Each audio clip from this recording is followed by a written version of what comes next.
Good afternoon, everybody. And once again, thank you to those of you that are joining us on our webinar today.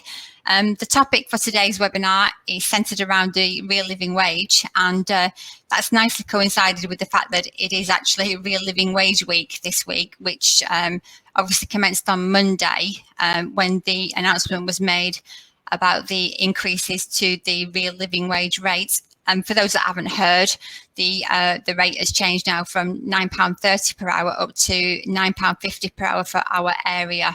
So that's great news for lots of key workers out there in employment. Just to go through a little bit of housekeeping, first of all, just a reminder for anybody that's kind of watching the webinar, in order to get the best experience, we do recommend that you access through Google Chrome. But if you do have any audio or visual issues during the session, if you just click refresh, that should hopefully resolve those for you. So fingers crossed that all goes to plan. We'd just like to remind you that we have got the chat function, and if you can if you introduce yourselves, that would be really helpful so we know who's here with us today as well. And also provides you with an opportunity just to network with each other. Obviously something that we miss physically, but try and make the most of it through this virtual function.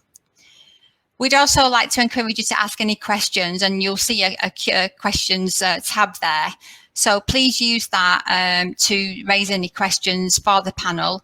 And what we'll do is we'll pick those up as we go through the session this afternoon. And finally, on the housekeeping side, just to remind you that these sessions are recorded. So if you want to watch it again, or if you've got colleagues that are going to miss it today and you want to share it with them, then obviously you can access that through our YouTube channel. So I'm just going to do a very brief introduction before we go on to the main part of our webinar today. Just basically to try and set the context for this, really, recognising that we can't not mention the kind of the way we're working at the moment. The coronavirus pandemic has had a huge impact on all of our lives during this last year. And I think, it's been great that we've heard some positive news this week and some hope in terms of a vaccine that's being developed. And hopefully, in the forthcoming months, that might bring some normality back to our lives and enable us to get into some sort of a routine again. But I think it's fair to say that despite, that kind of chink of light that we've got, we do know that economic hardship and the recovery is actually going to take much longer to get over. And we need to be very, very, very mindful of that. We already know the Bank of England has suggested that the economy is going to shrink by 11% in 2020, and that the GDP is not expected to exceed the level reached at the end of 2019 until at least the first quarter of 2022. So still some distance to go on that, really. So despite that, and the fact that, our lives have changed considerably over the past few months, it is still fair to say that, a hard day's work still deserves a fair day's pay. I think we all recognise that the business case for paying the real living wage hasn't changed, but it would be very remiss of us if we didn't actually recognise and acknowledge the context in which we're all living and working at the moment. We know that we've got lots of employers that are facing multitudes of challenges at the moment. And I think, it's a time when we can all come together and work together to look at how we tackle those challenges. And we hope that through the session today, we can discuss some of those and really look at realistically, how do we build back better with the help of the real living wage to help us to do that as well. So we've got a great panel again today. We're always lucky and very fortunate we have some fantastic people to call upon and who are always agreeable to help us with these. So today's panel, we've got John Hacking, who many of you know from the Greater Manchester Poverty Action Group, and he's the coordinator of the Greater Manchester Living Wage Campaign, and he'll be a familiar face to many of you. And we've got Nicola Ryan, who's colleague support director from Rowlinson's. Again, many of you will know Nick from our supporter events. And we're joined by Chris Morris today as well, who's a senior researcher at USDAW. So again, welcome to Chris. He hasn't been on one of these before. And also we're joined by Dan Howard as well, who's programme manager at the Real Living Wage Foundation. So it's great that we've got Dan on here as well. It seems right that we've got you, especially because it's Real Living Wage. So I'm going to open first of all with a question for John, and obviously we'll pick up your questions as we go through the session. So, John, if you remember last year when it was Real Living Wage Week, we did an event in a very cold museum in Salford on a very early morning. Weather's quite different today, fortunately, and so much has changed in that year, hasn't it? And we've gone from a situation now where I think we've all understood and recognised a bit more about the role of key workers and how they help us in terms of the services that they provide and how we've relied on them, particularly over the last 7 months or so. I think there's been a recognition as well from many of us that, we've undervalued those key workers. They've been underpaid. And, through the Charter, we always insist that we want people to pay the real living wage. It is the right thing to do. There's good economic sense to do that. There's a good business case for it. But in terms of what's been happening over the past few months, how do we develop the case for the real living wage in light of what's been happening with COVID-19 and the impacts? And just wondered if you had any thoughts on that for us. Yeah, sure. Well, hello everybody, and hello to the rest of the panel, some of whom I've met before and some I haven't. So I hope we can have a really good discussion today. I'm going to let Dan pick up some of the responses, I think, to that in terms of accreditation process and the sort of national picture. What I'll do is just talk a little bit about Greater Manchester, but it'll take a couple of minutes, but I'll try and crack through it. I mean, it's obvious that the context that we're operating in has changed to a degree, in that clearly we've got people on furlough, there's commercial challenges for various sectors. There are particular challenges for our care workers and our key workers in terms of their ability to self-isolate and all the rest of it in in financial terms. But in some senses, what hasn't changed is the problem of low pay across Greater Manchester. We've got figures that are probably now slightly unreliable, in a sense that where when these figures were drawn up, we were it was a lot nearer to the beginning of the pandemic when these figures were drawn up, and clearly one of the key issues facing us now is that at the beginning of this pandemic, Greater Manchester was one of the fastest growing economies and strongest economies in Europe, actually, and now we're in recession, and a deep recession, and one that doesn't look certainly in the short term, despite the good news around the vaccine, as if we're going to come out of it any time soon. I'm not an economist, so I'm not going to speculate on whether it's a V or a W or a U recession or an L recession. I think the problem for a lot of our workers in Greater Manchester is it's a recession, and that's pretty much all they need to know. The problem of low pay in Greater Manchester hasn't significantly changed, I guess. We reckon there's somewhere around 23–24% of employees in Greater Manchester are paid below the living wage. That's about 250,000 workers. They're in particular sectors. The problem is greater in particular sectors. Clearly, health and social care around care work is one of them, and that's something. We had an event earlier on this week with Unison, the public sector union, where we tried to push forward the campaign that I know has got massive public support around paying key workers the living wage, and in particular care workers. But other sectors, which is why it's great that we've got Chris from USDAW here, because clearly retail, wholesale, hospitality are sectors which are traditionally problematic in terms of low pay. There are other factors. Gender's a factor. Women tend to be higher represented in low pay, as do people with fewer qualifications. It's not all gloom, up to, and I'm sure Dan will accentuate the positive as well, but up to the latest figures we had in prior to the pandemic, since 2017, we've got about another 100 extra living wage employers in Greater Manchester, and we've seen recently, stealing Dan's thunder a bit, significant employers like Manchester Metropolitan University have come on board. I'll just say that there's one thing that Carol said about the business case not changing.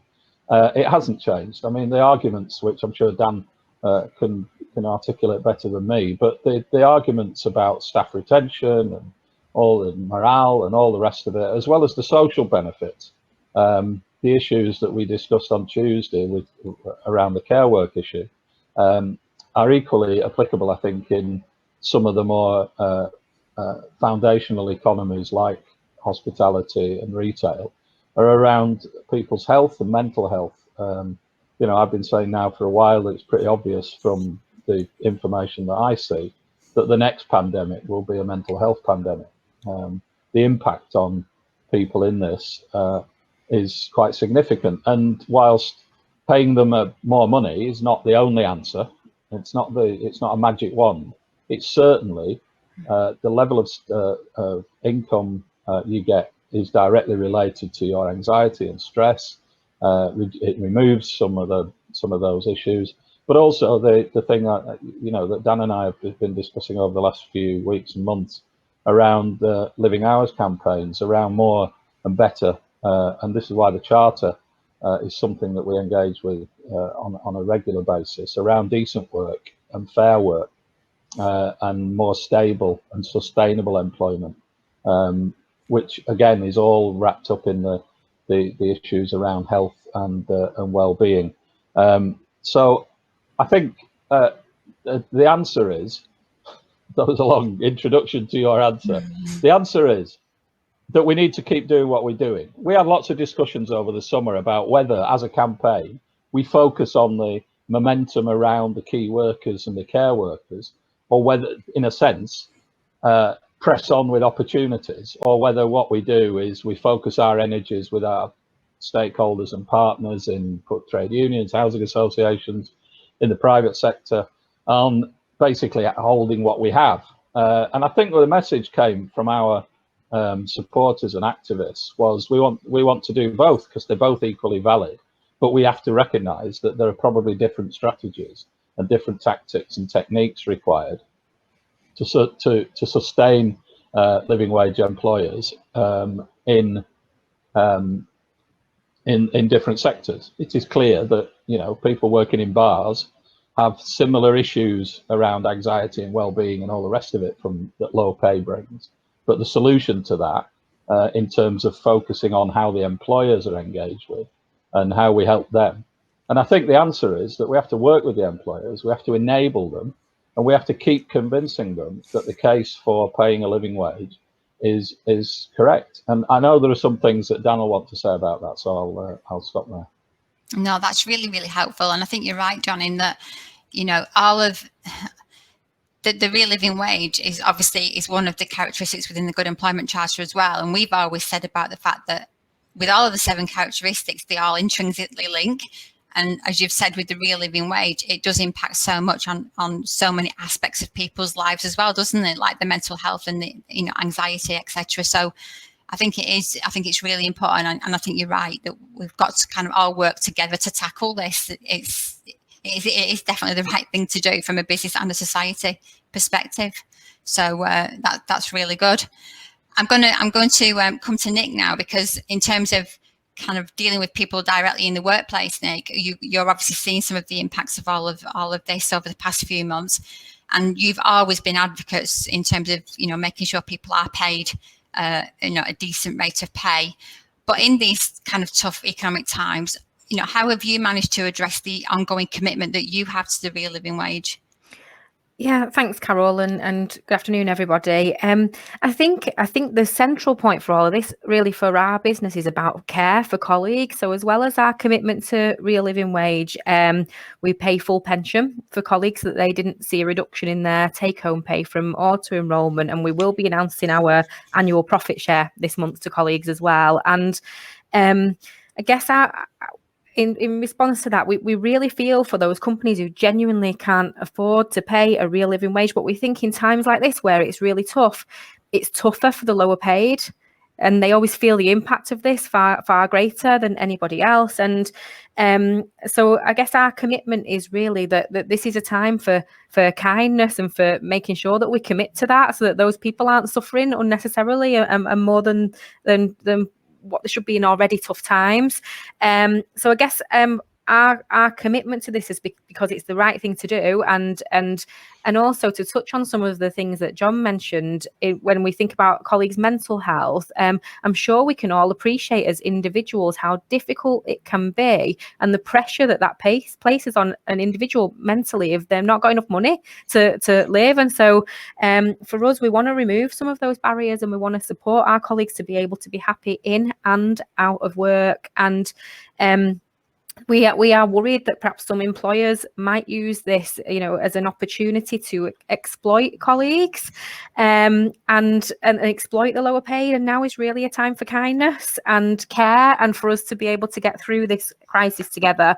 So if you're a profitable business, we think, from our point of view and from our experience, you should be able to afford it. And if you think you can't, then our suggestion would be to look at your higher paid. And look at the sacrifice that perhaps those people can make to support the lower paid. And in our experience, it really isn't very much at all. That's really, really good. The that whole message about caring again, and the kind of the moral compass as well, comes out really clearly about doing the right thing again. And some interesting thoughts there about things like looking at profit, but looking at kind of the higher paid, etc., and having a different approach. So some of this, this work is quite interesting, and might be some food for thought for people there. So yeah, Carol, through I think just to add really in terms of our experience through the furlough period, where we had 80% of colleagues furloughed, and our leadership team actually volunteered to take a reduction in salary. So any colleague over a £30,000 salary volunteered to reduce their salary. That was anything from 10% to 50%, and that actually covered the cost for us to be able to top up furlough pay to 90% for all those low paid colleagues. And something we're really proud of is that's the longest period we've gone. We offer colleagues interest-free loans for emergencies and times of crisis, and that actually is the longest period we've gone where we would, that nobody approached us for one of those loans. So we feel that we were so well supported at a time that was really tough for people, and we're really proud of that. That's brilliant, and seeing that direct impact of that sacrifice that people have made as well. Nothing more satisfying than that, is there? That's brilliant. I'm going to come to you now as well, Chris. Chris, in your area of work, obviously, shop workers were amongst that group of employees that went from kind of low paid, low skill to key workers almost overnight from kind of March of this year.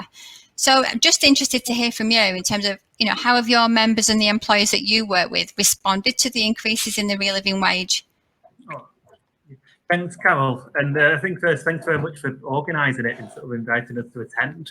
It's sort of an incredibly important topic and a relevant time to be discussing it. I'm sort of aware that USDAW's not been involved in these meetings before, so just as a little bit of an introduction, USDAW is the UK's 5th largest trade union. We've got sort of 2/3 of our, with around 400,000 members in total. About 2/3 of our members work in retail. We've also got membership in sort of transport, distribution, call centres and food manufacturing. And just kind of in response to the question, sort of the perception of the living wage by employers and our members, I think a lot of credit needs to go to the Living Wage Foundation. I remember when the campaign was first launched, and we'd go to talk to employers, and it was very difficult to get any engagement on the subject at all. And where we did get engagement, the conversation was all too focused around sort of what was the minimum income standard, what constitutes a full-time week, who will have left for university, and that sort of negative perception of it. But sort of the work that the foundation's done over the last sort of 9 years has turned the concept into something that from something that many employers were sceptical about, into something that's now seen as a sort of an acceptable figure and paid by thousands of employers. And sort of it's great to hear sort of Nick's contributions of how they're supporting the campaign as well. In USDAW's negotiations, a number of our employers across distribution, transport and food manufacturing all pay sort of above the real living wage rates, but across retail, which is sort of typically and unfairly, as we've seen over the last few months, being a low-paying industry, we've managed to get our conversations closer to or achieving the real living wage rates. sort of prior to this week's uprating and ahead of the sort of the next set of pay negotiations that we've got at the beginning of next year, we've got Morrison's that we're now 10p below the real living wage rate, which is a real shrink from where it's been previously. Both Tesco and Sainsbury's are paying the £9.30 rate before the uprate announced this week, and we've sort of negotiated with the co-op group for them to become living wage employers and aiming to reach accreditation by April of next year. I think your question about sort of this year's rate, we were right, sort of John was right talking before, there will be a significant impact of the coronavirus crisis, especially on non-essential retail. So far this year, we've seen over 125,000 job losses just in the retail sector. And we're aware that the sort of the current crisis and the fallout of the pandemic will make negotiations more difficult over the next 12 months. And that's for all retail employers. We have seen companies that have had increased sales sort of typically in food retail, but the informal conversations we've had so far have been about sort of increased costs. Those companies have all taken on tens of thousands of extra staff, and they've chosen not to use the support schemes like the furlough schemes, so where significant numbers of employees have been off because they've either been extremely vulnerable or sort of pregnant and other causes for them to be away from work. The employers have paid that sort of additional paid leave from their own accounts rather than the furlough scheme. But having said that, we're still hopeful of pursuing pay increases next year and talking about delivering deals that will take into account this week's increase in the real living wage rate. So I think there's room for optimism there. And then in terms of our members' perceptions, USDAW's conference adopted policy to pursue the real living wage rate back in 2010, and that was unanimously supported by our members, and our members have always been supportive of the goals of the Living Wage Foundations, whilst more recently we've been campaigning for USDAW's goal and the TUC's goal of an immediate increase to a £10 an hour minimum wage. USDAW was also involved, and John was talking about before, the sort of the Living Hours campaign, and we were involved in the creation of that campaign, and we're campaigning for similar measures in our Time for Better Pay campaign. That bit sort of about mental health. We did a survey of 10,500 workers back in 2018, and we found that 63% of our members reported that financial worries were impacting their mental health. We found that 76% of members were having to rely on unsecured borrowing to pay everyday bills, and that 50% of them were missing meals to pay everyday bills. And you could see the whole package of being sort of low paid and insecure hours meant that we were having real difficulties for retail workers. So from that, we've had our Time for Better Pay campaign, which has been pushing and fully supported by our members, pushing for a £10 an hour minimum wage, a minimum 16-hour-a-week contract for all workers who want it, a contract based on an individual's normal working hours, and an end to 0 hours contracts. And I think the sort of the work we can do with the Greater Manchester's Good Employment Charter and the Real Living Wage Foundation, will be really helpful to pursue these goals. And looking forward to today's debate. Oh, that's really good. And do you know what, Chris? It's real testament then to you and kind of other colleagues that there is that optimism there as well. That there is kind of there are still positives coming out of all of this, where you have got some of those employers that are still like keen to look at uplifts in wages, etc., and people really recognizing now the mental health challenges that people are facing as well. So there's some positives that have come out of the pandemic as well, hasn't it? Because it's shone a light on kind of the impacts, and perhaps making some people think differently about things as well. But definitely, I think it's fantastic to hear that optimism is there, and you're getting some positive responses in terms of those negotiations that you're going into. So obviously we will be keen to help in any way that we can do, because obviously it's critically important for all of us. Dan, I'm going to come to you, Dan, because obviously, as part of our work with the Charter, one of our characteristics is payment of the real living wage, and we do suggest that the kind of best way to demonstrate that commitment is to become accredited with the Real Living Wage Foundation. So I've just got a couple of questions for you here, kind of related to this. One is around, how can employers get involved? What does the process entail, and what would they need to do? But also, kind of as a supplementary question as well, we know that earlier this week the Mayor set out the commitment around Greater Manchester becoming a real living wage city region. So just to see, what does that look like as well, and how can we try and have some sort of concerted effort to move all of this forward, if you have any thoughts on that? Yeah, great. Thanks, Carol. And yeah, thanks everyone for having me today. And yeah, great to hear from John, Nick, and Chris as well. I mean, just to build on that sort of good news side, first of all, I think the increase of living wage that was announced on Monday will mean that over 250,000 workers in the country will get a pay rise to match the cost of living. And in Greater Manchester alone, there are now 270 accredited living wage employers who will be given a pay rise to over 9,000 workers. So I think it's important to remember that and sort of celebrate the sort of commitment that those employers have made and the impact that it'll have on workers' lives, because we know that with this increase, workers on the real living wage will earn over £1,500 a year more than they would on the statutory minimum. And I'm sure we'd all appreciate earning an extra £1,500 a year more, but for workers at the lower end of the pay scale, that really makes a difference between just about surviving and being able to meet their everyday needs and be able to provide healthy meals to their kids and providing those essentials. So I think it's important to remember that. In terms of how employers can get involved, I mean, the living wage accreditation is relatively straightforward and a simple process. There are sort of two main things that employers have to do. First of all, is they have to ensure that they pay all of their directly employed staff at least the real living wage, which, as announced on Monday, has gone up to £9.50. And then they have to ensure that all regular third-party contracted staff are also paid that rate as well for the time they work for their organisation.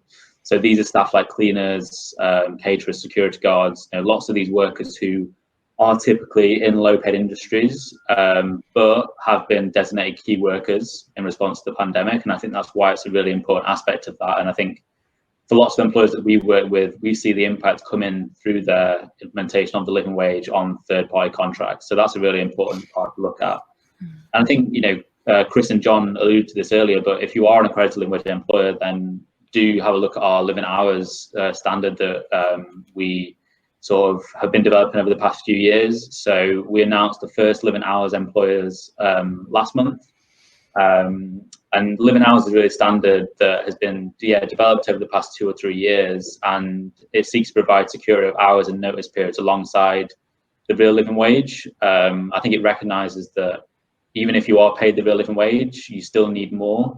You need to know how many hours you're going to have, the security of those hours, to really, be certain of the wage that you're going to get at the end of the month, every month, and to be able to make sure that you've got enough money to make ends meet.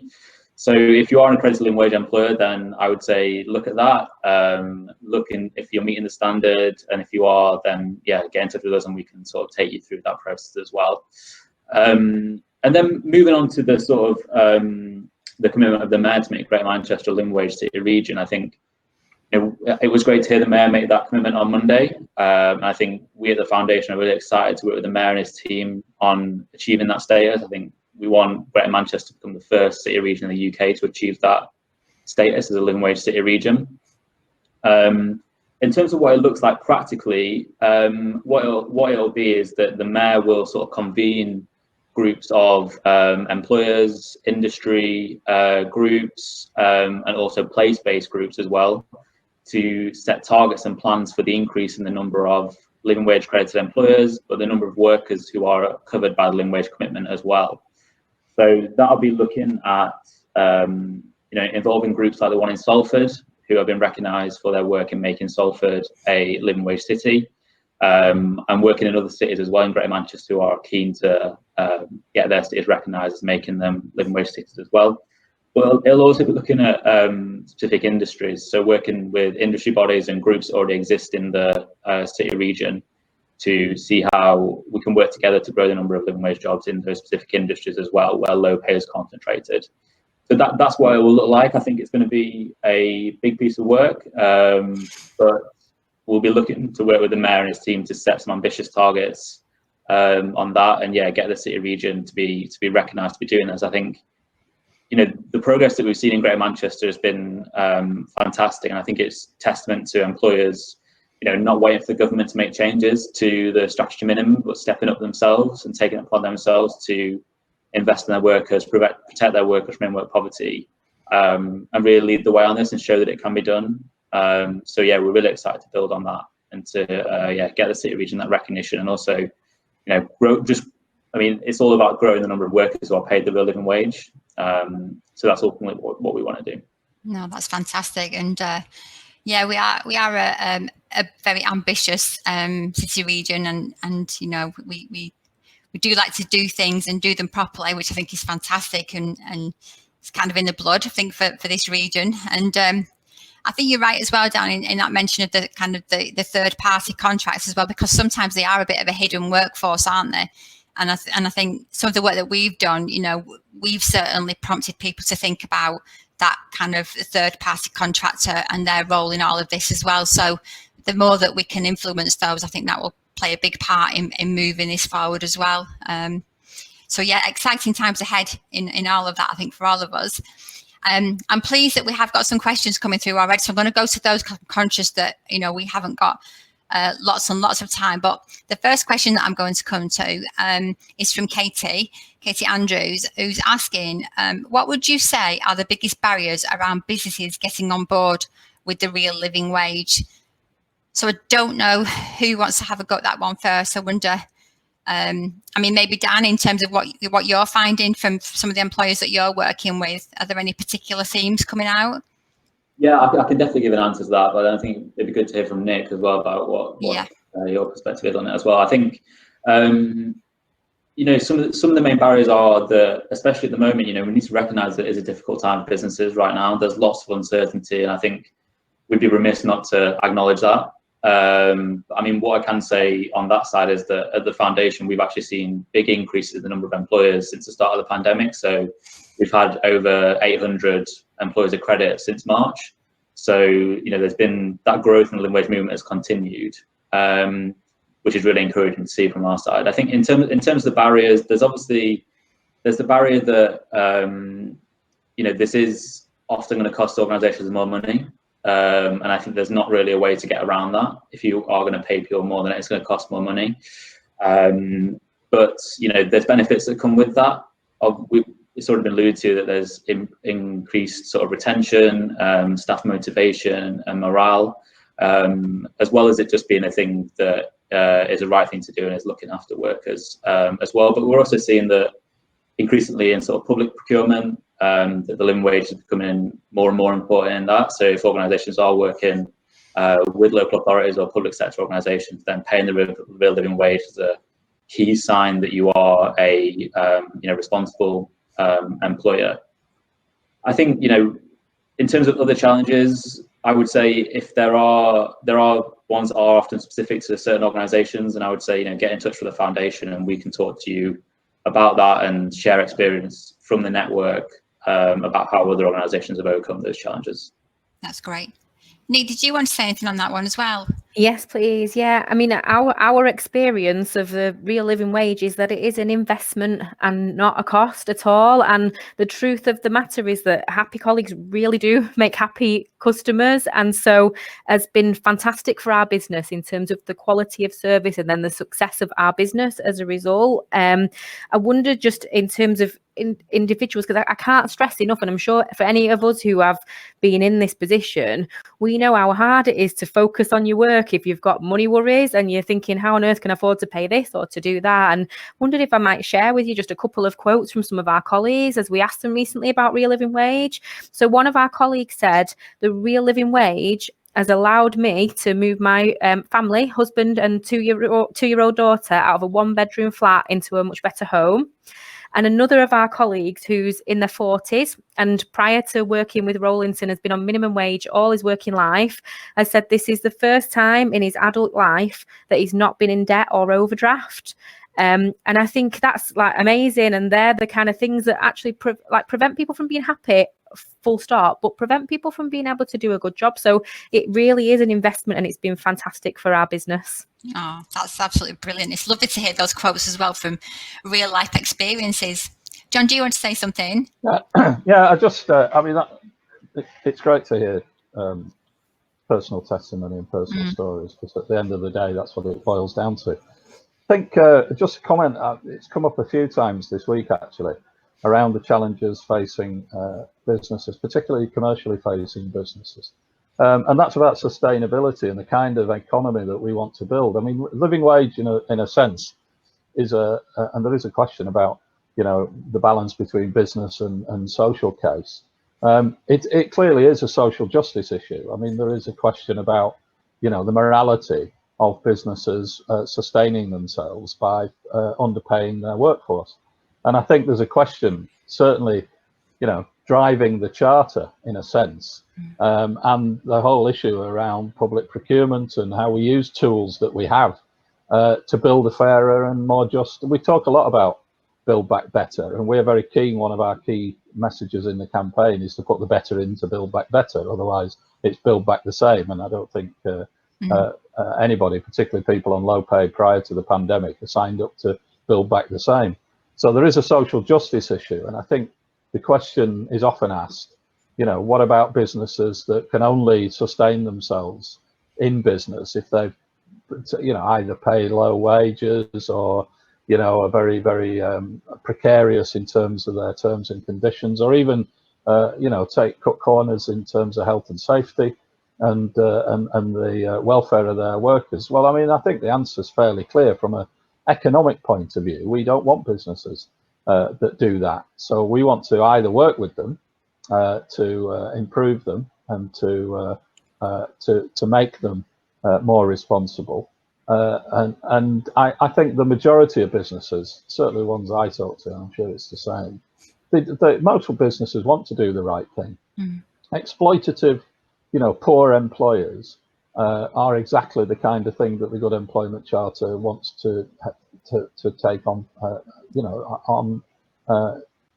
head on. We don't want to be negotiating downwards. We want to. We've set a standard, and we all need to work as we are doing to make sure that we can deliver that standard. It's not a, And as I said in a Dan said this before. And Nick alluded to it, paying the living wage is not a punishment inflicted upon a business. It is an opportunity for that business to grow and be, better and more sustainable. Yeah, I think it's good as well because, like you said, John, we've got the tools here to do something and pull things together to make a real difference. It's just about getting everything pulled together, isn't it? I'm going to move on to the next question because I've got a couple more to get through. I've got two questions here that are very, very similar in terms of the theme. So one is from Chris Dabbs, as many of us know Chris, a very keen advocate for the real living wage, and from Matt Johnson as well. And basically, these two questions are around the fact, do we frame the case for the real living wage in the most effective way for most employers, beyond those that are more ethically driven? Do we articulate well enough the business case around improved productivity and reduced costs, reduce sickness absence, reduce staff turnover, etc.? Or is it a combination of the both? Chris, have you got any thoughts on that in terms of the way you approach the employees that you're working with? Yeah, I think the ones that we're working with, there are some employers we work with are sort of very receptive to this and happy to sort of get on board and push pay rates higher. And there's some employers where, in the background, there's some accountant or financial director who has been brought up on the basis that their job is to drive costs down within a business, and they just see short-termism. And I think there's some of it where certainly publicly listed commercial companies are expected to release figures to the stock market every 12 weeks on the performance, and that drives that sort of short-termism. And there is definitely a challenge of giving a longer point of view. And those points around productivity, sort of reduced sickness absence, reduced turnover, you struggle to get them through at first, but we do continue to drive those. And you can see in retail, I think it's the second highest turnover over any industry across the economy with hospitality. only higher. So I think we do push it on that basis, and it's trying to get through to the money people in the background and trying to make sure that we can take that longer view. I think some of it is, whether it's right that we've got an economy that's built on such short-term goals is part of the problem in getting this addressed. That's really interesting, and it is about those changing behaviours, isn't it? And those changing approaches. Hopefully, when we're coming through this pandemic, some of those behaviours are changing, and we are seeing different things emerging in different practice. I'm going to move on to another question as well. I don't know if anybody can answer this one from Elizabeth Roberts. We've all agreed that care home workers are underpaid. How can a rise in wages be funded? Anybody have any thoughts on that one? That's a real challenge, isn't it? Anybody want to? I mean, I can speak sort of, broadly about that. I mean, there's been great progress made, for example, in Salford on winning care workers the real living wage. And I think the local authority there has done great work in making sure that, there's the funding there in place so that care workers can be paid the real living wage. I think on a more national level, obviously, there is a question about how much funding is in the system and, how that is allocated. And I mean, we've been working with partners to sort of have a living wage for care workers campaign since the start of the pandemic. So I think obviously there's a recognition that, everyone was outside clapping and banging their pans for care workers every Thursday night. But there was someone said earlier this week that care workers can't feed their families with claps and rainbows, but they need an increase in pay. So I think there's a bigger campaign on that. But what I would say is that we've seen great progress made in local areas on doing that, and I think that shouldn't be sort of lost. And where there is a concerted effort to do it, progress can be made. And I know the unions have been heavily involved with that as well, especially in Salford. Yeah. John, you want to come in on that one as well? Yeah, I just agree with Dan. I think we in the event that we had in Salford with Unison on Tuesday around key workers, we did focus a lot on the work that had been done in Salford, and it's there's tremendous work being done there, and there's a lot to learn from it. I think one of the points that came out about it in terms of funding is that the complexity of the funding in the social care sector. It's clear that local authorities are under tremendous budget pressures, and that doesn't appear to be going to improve anytime soon. And obviously local authorities in many cases employ a lot of directly or one-step subcontracted domiciliary care, home visits, elderly care packages, etc. And to an extent, that funding stream is very much in the public sector, and the pressures that we can put on about making sure there's enough money in the system, as Dan says, is a campaign that we can undertake collectively and with the unions and all the rest of it. There is another side to it, which is the, whatever word you want to use, but privatisation of social care that's taken place over the last sort of 10, 15 years and has been accelerated in recent years, where lots of funding goes directly to care homes.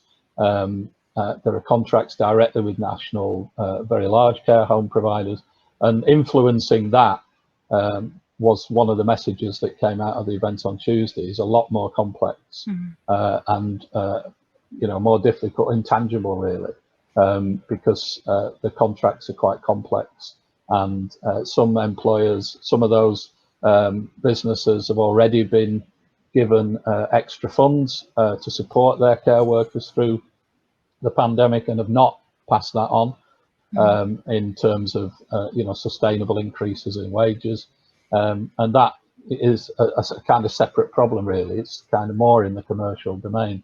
So I think the answer is that you get more money into the system, but also acknowledge that the system isn't it's not a mono channel of money.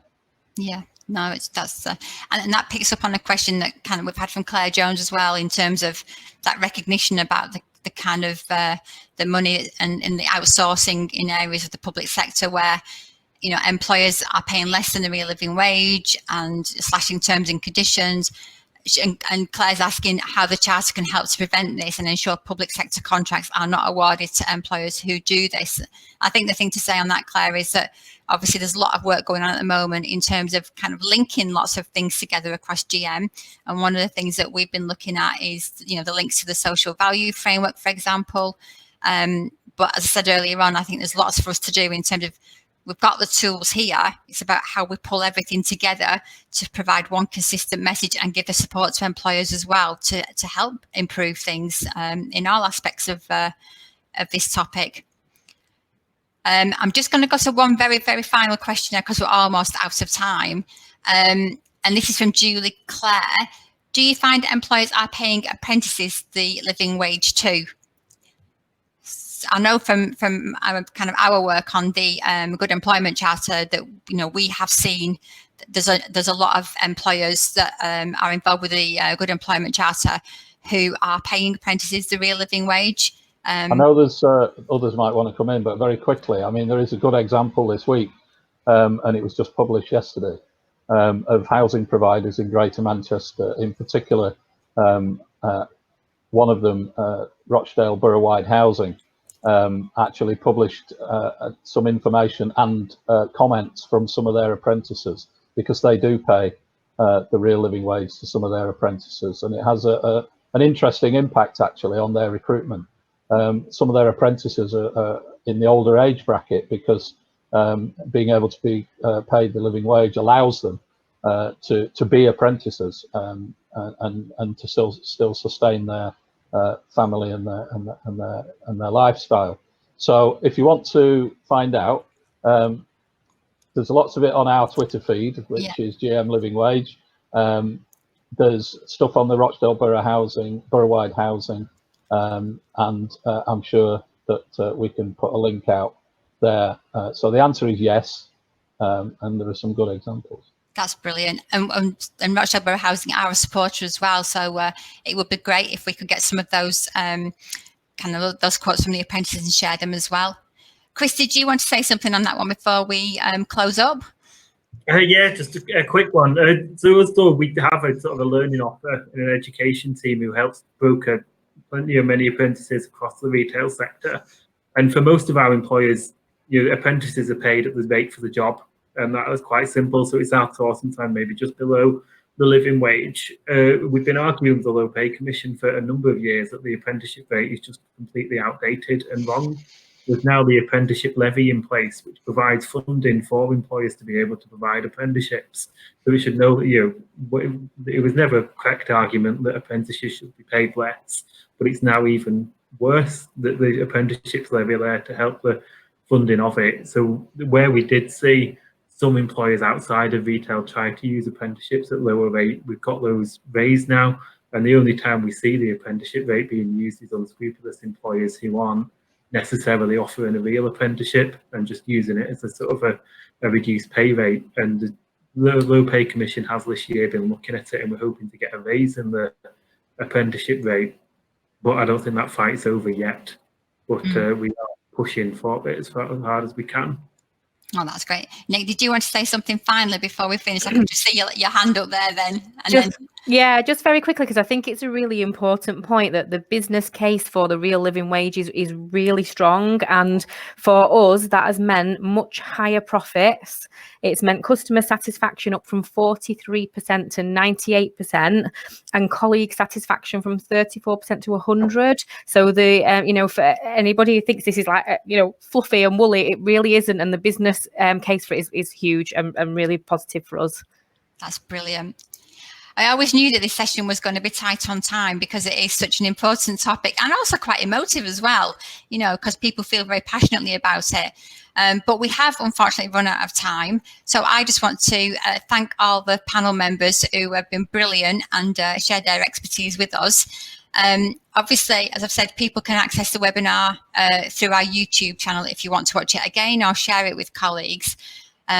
But in the meantime, again, thanks to our fantastic panel, and thanks to everybody in the audience who provided questions and were engaging with us. And I hope you have a good rest of the afternoon. Okay, thank you very much. Bye-bye. Thank you. Thank you. Everybody. Bye. Bye. Thank you. Cheers.